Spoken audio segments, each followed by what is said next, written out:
ರಾಜಕಾರಣಿಗಳ ಹೆಸರು ಹೇಳಿಕೊಂಡು ದೋಖಾ ಮಾಡಿದ ಐಶ್ವರ್ಯ ಗೌಡ ವಂಚನೆ ಜಾಲ ಕೆದಕಿದಷ್ಟು ಹೊರಬೀಳ್ತಾ ಇದೆ. ಈಗಾಗಲೇ ಒಂದಲ್ಲ ಎರಡಲ್ಲ 3 ವಂಚನೆ ಪ್ರಕರಣಗಳು ದಾಖಲಾಗಿವೆ. ನೌಟಂಕಿ ರಾಣಿ ವಿರುದ್ಧ ಸಿಐಡಿ ಅಧಿಕಾರಿಗಳು ತನಿಖೆ ನಡೆಸುವ ಸಾಧ್ಯತೆ ಇದೆ.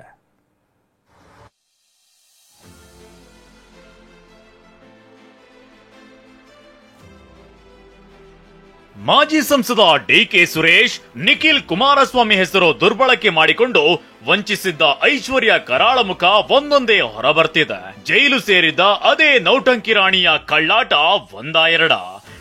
ಕಂಡವರಿಗೆ ಟೋಪಿ ಹಾಕಿರೋ ಐನಾತಿ ಐಶ್ವರ್ಯ ಅಂತಿಂತ ವಂಚಕಿಯಲ್ಲ.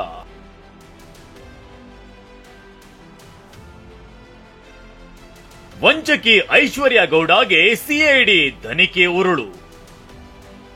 ದೋಖಾ ಪ್ರಕರಣದಲ್ಲಿ ಐಶ್ವರ್ಯಗೆ ಸಂಕಷ್ಟ ಫಿಕ್ಸ್.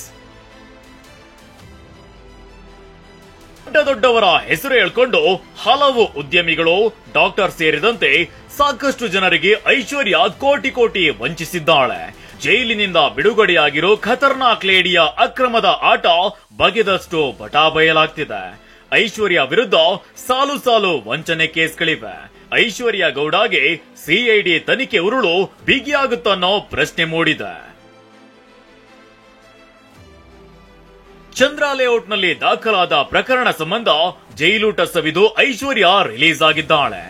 ಆರ್ಆರ್ ನಗರದಲ್ಲಿ ಮತ್ತೊಂದು ವಂಚನೆ ಪ್ರಕರಣ ದಾಖಲಾಗಿದೆ. ಮಂಡ್ಯದಲ್ಲೂ ಮತ್ತೊಂದು ದೋಖಾ ಕೇಸ್ ದಾಖಲಾಗಿದೆ.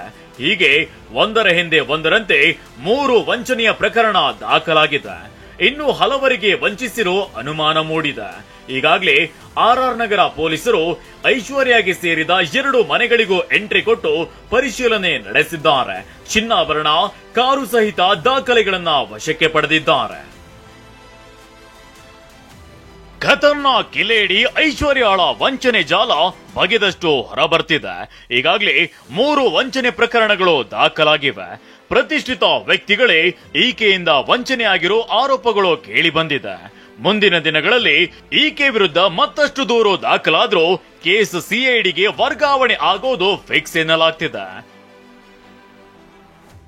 ಜಗದೀಶ್, ಟಿವಿ9 ಬೆಂಗಳೂರು.